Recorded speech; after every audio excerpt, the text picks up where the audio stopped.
Бүгін біз сіздермен бірге жилетка тігетін боламыз. Жилеткаға қажетті нәрселер ең бірінші электронды лекаланың осындай PDF форматтағы үлгісі.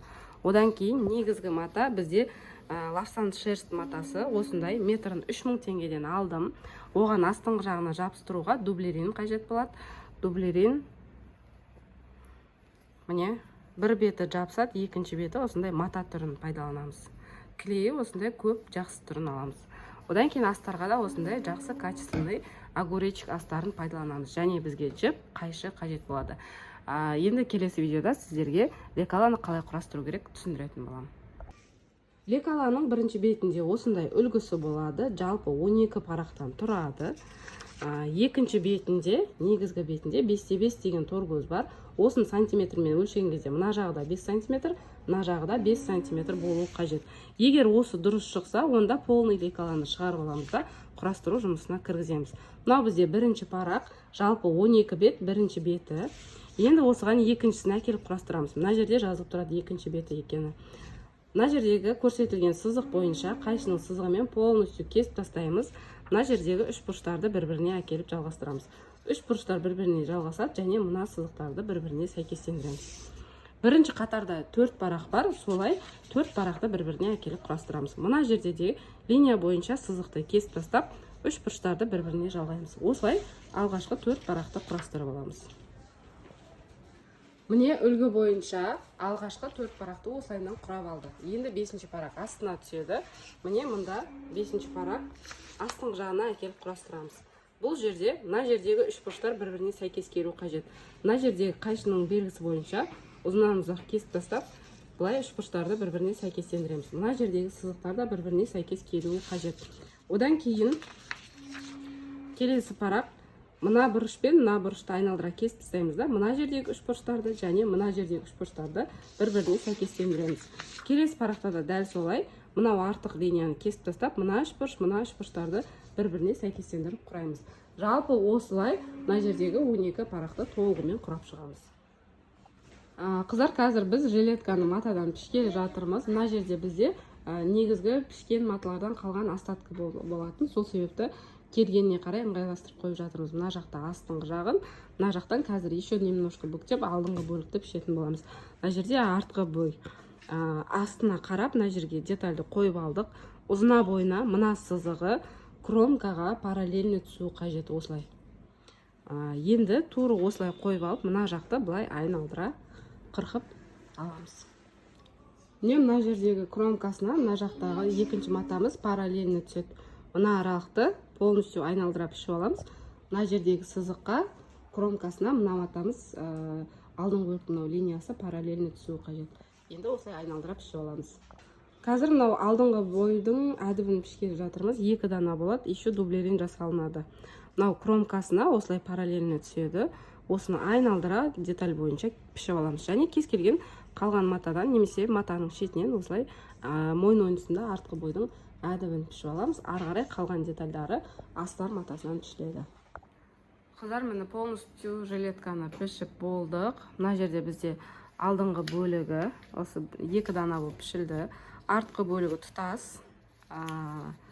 Тұтасымен тоже 1 дана. Артқы бойға астарлық мына жерде пішілді. Сосын артқы бойдың мойын ойынсындағы әдібі ішкі жағына дублерин, сосын негізгі матадан пішілді. Дублеринді мынаған жабыстырып аламыз. Одан кейін қалтаның мынау аузына отдельно дублерин жабыстырып аламыз. Одан бөлек 3 дана осындай не жасаймыз? Әдіп сияқты дейміз ба, не дейміз? Тілкше дейміз ба? Мыналардың аузына былайынан тігілу үшін осындай пішеміз. Бұдан 3 дана қажет. Және бұл 3 дананы дублерин деп аламыз. Және тағы біреу тур осы размерде алып, мынау қалта тігілетін аралыққа артқы бөлігіне жабыстырамыз. Алдыңғы бөліктің астар жақ бетінде кәдімгі астардан 2 дана пішіледі. Мынау алдыңғы бөліктің мойын жақ беті. Осылайынан мына ортасынан тігіс түседі. Бұл 2 дана және 2 дана дублерин. Дублерин денетін бөліктің барлығына дублерин жабыстырып аламыз. Содан кейін тігу жұмыстарын бастаймыз. Мына жерде ең бірінші тігісті алдыңғы бөлікке қалтаны салып алудан бастаймыз. Қалтаны біз обманка ретінде жасағалы жатырмыз. Бізде мына жерде үлкен екі тілікше болған. Соның қазір тек қана мынау жіңішке түрін жасағалы жатырмыз. Соны теріс жақ бетіне елекаланы теріс қаратып қойып, қалтаның орнын белгілеп алып жатырмыз. Мына жерге примерно орнын белгіледік. Енді осы жерге дублеринді жабыстыруымыз керек. Мына жерге дублеринді жабыстырып, сосын барып тура төрт көз етіп сызып аламыз. Сосын соған қалтаны тігетін боламыз. Қыздар, мына оң бетінен мына жерде сызған сызық бойынша бірінші тор көзді сызып алдық. Одан кейін тура ортасына анықтап, үш бұрыш белгісімен сызып аламыз. Ол бізге қазір тігу процесінде қажет болады. Бұны оң бетіне сызамыз. Теріс жақ бетіне жаңа белгілеген дублерин жабыстырып алдық. Енді оң бетіне осылай сызып алғаннан кейін, мынау тілікшелерге де тоже осылай 0,7 мм сызып алдық. Мына тілікшелерді мына жерге қойып тігеміз. Так. Ой, ана. Мына жерге мына сызықты былай қойып бір тігіп аламыз. Сосын екіншісі мына жаққа. Былай қойып. Мына сызық астындағы сызыққа сәйкес келу керек. Мына жерден асырып жібермейміз. Мына жерден тоже асырып жібермейміз. Осы аралыққа тігіп аламыз. Содан кейін барып ортасын ашып, ортасын қырқатын боламыз. Мына жерде келесі астар бөлікті әдібіне бірге қосатын боламыз. Бір қабатын ашып, мынаның бір қабатын алып, былай астынан үстінен полностью мына аралықты тігіп аламыз. Инемен қойып тіксек болады. Астар мына жерде созылуы мүмкін. Қатты былай тартып жібермейміз. Екеуі бірдей болып шығу қажет. Осы жерге мән беріп тігіп аламыз. Сосын екінші мына жағын тоже тігіп аламыз. Одан кейін осындай жалғама тігілетін тағы бір деталь артқы бөліктің ортасы. Артқы бөліктің астарының ортасын қосып тігіп аламыз. Мына жерде тура ортасын анықтаймыз. Мына ортаға әкеліп, осы жерден ашамыз.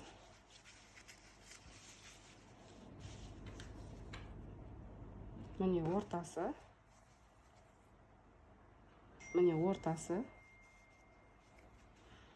Міне былайынан тігілу қажет. Соны мына жерде астынан бастап, мына жерден келтіріп, былай қарай ине қыстырып шығамыз. Сосын екінші тоже былай қарай ине қыстырып алып, сосын айналдыра тігіп шығамыз. Жаңағы айтқандардың барлығын инемен қыстырып алдық. Міне қалтаны осылай инемен қыстырып аламыз. Мына жердегі сызылған сызыққа, мына жердегі тура иненің ұшы келіп тұр. Мынадан асырмаймыз тігісті. Тура осы жерге закрепка беріп, мына иненің деңгейінде аяқтаймыз. Мына жақта да осы деңгейден бастап, мына деңгейде аяқтап закрепка береміз. Содан кейін барып, ортасын ашып, мына екі ортаны қырқатын боламыз. Оны келесі видеода көрсетемін. Мына жерде полностью осылай инемен қыстырып алдық. Осы аралықты 1 см ара қашықтықта тігіп аламыз.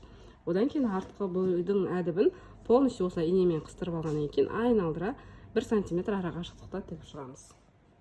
Қыздар, қараңыздар, мына жерде мынаны тігіп алдық. Мына астындағы сызық осы сызыққа бірдей болып келу керек. Мына жағында тура солай тігіп алдық. Астындағы сызығымен бірдей болды. Астыңғы жағындағы дублерин. Енді ортасын ашамыз. Ортасын ашып, мына аралықты мына жерден мына ұшына дейін, мынаны мына ұшқа дейін. Мына жақты былай, мына жақты былай қырқамыз.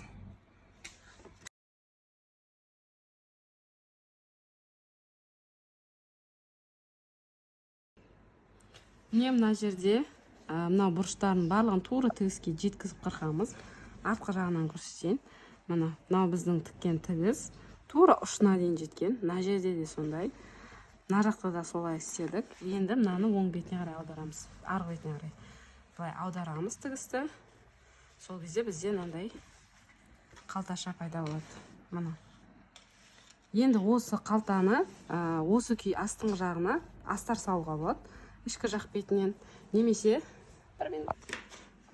біз қазір мынаны астыңғы жағына қалдырамыз. Обманка ретінде жасағалы жатырмыз. Ішкі жақ бетінде осылай болады да, мынаны осыны просто айналдыра тігіп тастаймыз. Сосын арғы бетінен мына аралықты полностью айналдыра оверлоктап тастаймыз. Сонымен болды. Оверлок жасамауға да болады, себебі астында астар болады. Мынаны айналдыра бастырып тігіп тастаймыз.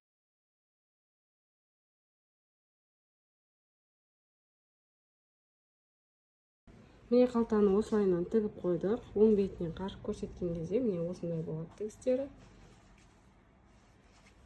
Енді иық тігістерін тігеміз. Мына жердегі иық тігісін және мына арадағы иық тігістерін тігіп аламыз. Енді мына иық тігістерін тігіп алғаннан кейін оң бетіне астарды осылай біріктіріп, қолтық ойынсында астар жақ бетін осылай жіңішке алып кетеміз да. Мына жерді 0,5 айналдыра қысқартып шығамыз. Мына жақ бетінде солай қысқартып аламыз. Міне осылай ұшын жіңішке етіп алып кетеміз да. Сосын ары қарай айналдыра қысқартамыз. Мына жағында жіңішке етіп аяқтаймыз. Одан кейін тур мына басындағы 3 бұрыштан бастап былай айналдыра, ойын-ойынысын айналдыра тігіп шығамыз. Осы жерге дейін айналдыра тігіп шығамыз. Енді мына иықты айналдыра тігіп алдық. Тігіп болғаннан кейін полностью осылай тігіске бір 0,2 мм жеткізбей қырқып шығамыз. Мойын ойынысында мына жаққа дейін айналдыра тіккеннен кейін мына жерді осылай 3 бұрыш етіп кесіп алып тастаймыз.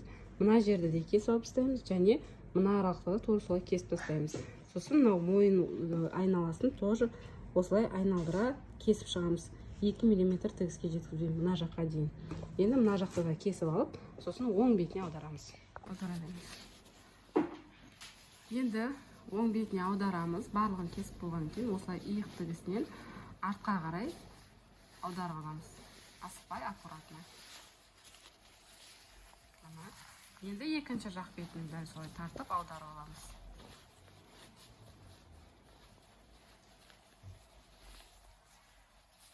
Осылай оң бетіне аударып, тігістерін келтіріп, жақсылап былай тігістерін келтіріп үтіктеп аламыз.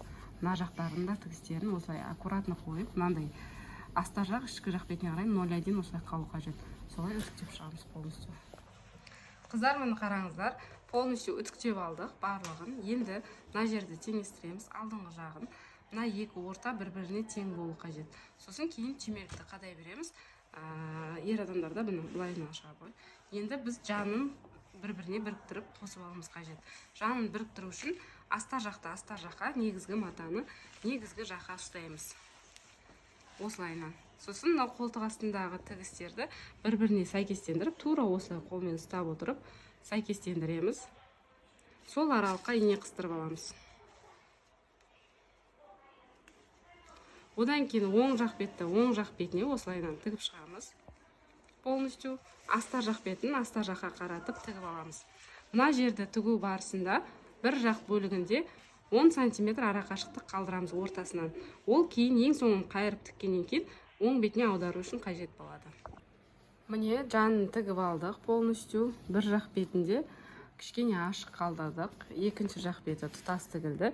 Енді астыңғы жағын тігуіміз қажет. Астын тігу үшін тура мына орталық тігілу қажет. Ол үшін мынаны былай қарай бүктейміз. Екінші мына жақ бетті осылған ішіне қалдырып кетеміз барлығын. Осылай ішіне салып, мына аралықты тігіп шығамыз. Мына жерді осыны былай айналдыра, мына жаққа дейін, ұшына дейін алып кеп тігіп тастаймыз. Содан кейін барып, мына жердегі қалтырған тесіктен оң қаратып аударамыз. Каждый тігісті тіккен сайын үтіктеп отырамыз. Соңғы жұмыс оң бетіне аударып, түймеліктерін қадап, ішкі жақ бетін тіктік. Сонымен жилеткамыз дайын болды. Соңғы оюлармен осылай сәндедік. ДТФ оюлар. Дәл осы оюды заказ бере аласыздар. А3 форматта 4 жилеткаға жететін осындай ою болады. Бағасы 2000 теңге болады.